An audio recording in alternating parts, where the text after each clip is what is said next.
Hey everyone, this is Cyaira, and this is going to be my first tutorial video on behalf of OCD, Organization by Cyairadayle. This is my first video, so cut me a little bit of slack. I have no idea what I'm doing, and I feel very strange talking to a camera. But I feel like this is probably an easier way for you guys to get the information that I'm trying to give to you versus reading a long, wordy blog. And if that's easier for you to read a blog, absolutely do it that way. But I think a video is also a good alternative to that. So I'm going to be showing you how to basically clean out the clutter in your house. The example that I'm using is the junk drawer in my kitchen. This is a really simple, straightforward example, but it's one that I can show you with this method, and you can apply it to closets, drawers, cabinets. You can apply it into an entire room. It works just across the board. It's basically a three-step process. The first step is that we go through the items and we decide what we're going to keep. The next step is we're going to take a look at those items that we are in fact going to keep, and we're going to decide what items actually belong in the closet, drawer, cabinet, whatever it is that you pulled it out of, or should be moved to a different part of the house, different room, whatever. The last step is going to be breaking up those items that do belong in that drawer or closet into categories. So if you're looking at some kind of storage closet, your categories might be holiday decorations, beach stuff, camping stuff, whatever it is. It depends on what it is that you're doing, but I'll show you how I'm going to do it with my junk drawer to kind of give you an example. I also wanted to mention that usually when you're dealing with clutter in your home, it's one of two kinds. You have storage clutter, which is like I just talked about. It's where you store things that you don't use all the time. It's probably holiday decorations, it's camping supplies, it might be all your winter clothes, you know, it's that sort of things that you have to store that you don't use on a regular basis. Now there's also catch-all clutter, which I'm sure that you're familiar with that term. Catch-all is a space that seems to just accumulate stuff. It's just where we throw all of our stuff and we don't know where else to put it. My kitchen junk drawer is a great example of that. You might have a table in your house or something like that where you walk in the door, you just throw mail on it, or you come across something when you're picking up your house and you just kind of throw it there because you're not sure where to put it. That is the second kind of clutter, and that's what I'm going to be dealing with here. However, the method that we're going to go through can also be used for the storage clutter, so don't worry about that. Okay, so as I said, the first thing that we're going to do is we're going to go through the drawer, closet, whatever it is that you have, and we're going to decide what items we're going to keep, what items we're going to toss or throw away, what items we're going to donate, and also what items we're going to sell. Those are the four categories that you should be breaking your items up into. Now granted, again, this is a really small junk drawer, so I doubt I'm going to have any sell or donate items, but I guarantee I have some toss items. I don't organize anything in my house or clean up any clutter in my house without getting rid of something, without purging something. If you're not purging, you're just accumulating more stuff. Depending on what it is you're organizing, it might look very overwhelming. If it's a whole walk-in closet that's just jam-packed full of stuff, that probably looks very intimidating. But don't overthink it. Literally just pick up an item and decide what you're going to do with it. Decide if you're going to keep it, if you're going to throw it away, or if you think it's worth selling or donating. The general rule of thumb is if you haven't used something in 6 months, you should throw it away. I typically don't agree with that just because some things are seasonal, just like your winter clothes, just like your camping supplies. I mean, if it's been 6 months of cold weather, you won't have used your camping supplies, and if it's been 6 months of hot weather, you won't have used your winter clothes. So I say if you haven't used something in the last year, you probably do not need it. I know a lot of people don't want to feel wasteful by getting rid of things, but that's a perfect opportunity to sell something or even donate it to somebody less fortunate. So that's a great thing to do, and you're also cleaning out the clutter in your house. So it's kind of a win-win situation. Okay, so literally take it one item at a time and create your 4 piles. In my case, I'm probably just going to have 2 piles, but it works either way.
organized into your piles of keep, toss, sell, donate, you can go ahead and take your toss pile and throw it away, get rid of it. If you have a donate pile,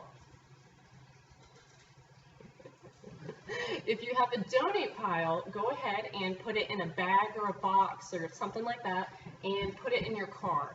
I say that because I have often forgot to go take items I wanted to donate for a very long time. So if you put it in your car, you'll probably be a lot more likely to remember to drop it at Goodwill or Salvation Army or whatever it is that you want to take it to.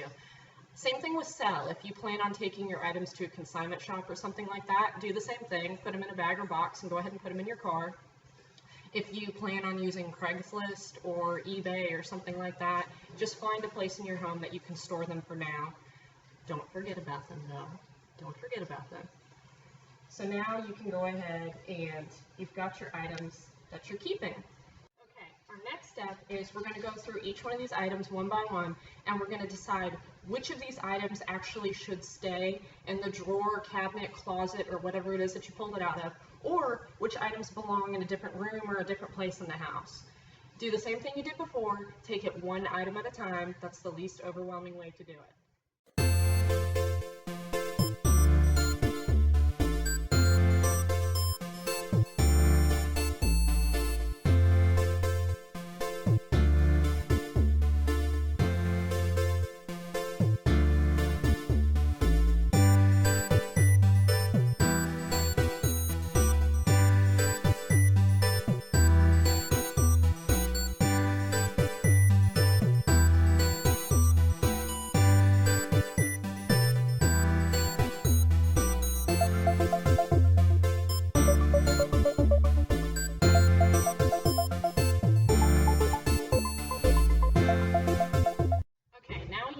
Two piles. You have the pile of items that is going to stay in the closet or drawer that you're cleaning out, and then you have the pile of items that does not belong in the drawer and needs to go somewhere else in the house.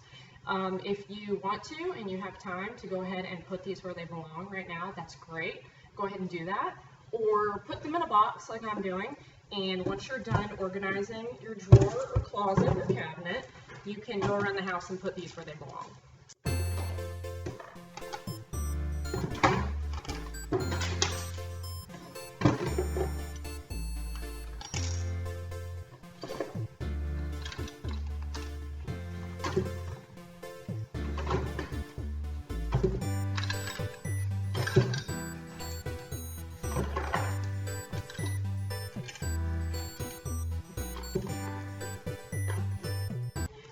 Now you are left with simply the items that are going to go back in where you pulled them out of. We don't just want to throw them back in there because it's just going to look like a mess and it's probably going to become more cluttered, and you're going to end up doing this in a couple weeks, so that doesn't really help. You want to divide this stuff up into categories, so when we put it back where it came from, you can group things together. It'll make it easier to find things and it'll look a whole lot neater. The categories are going to depend on the stuff that you have. My categories is probably going to be a whole lot of spare keys, tools, writing utensils, that sort of thing, but depending on what it is that you're cleaning out is going to depend on what kind of categories you have.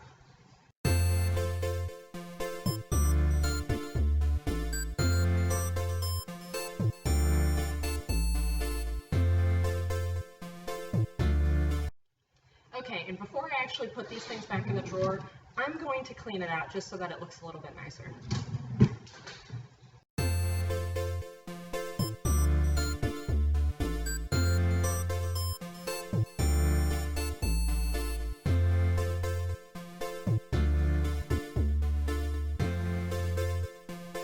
Alright, before I put everything back, I'm going to try to keep them a little bit more organized by using, actually, Tupperware.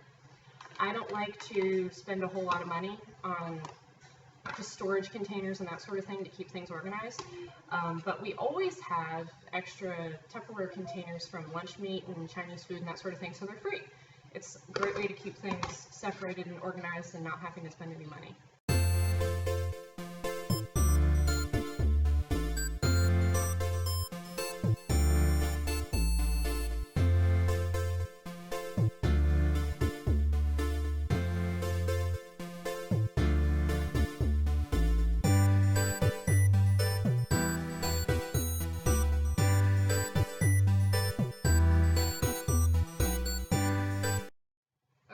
and that's it. We are done.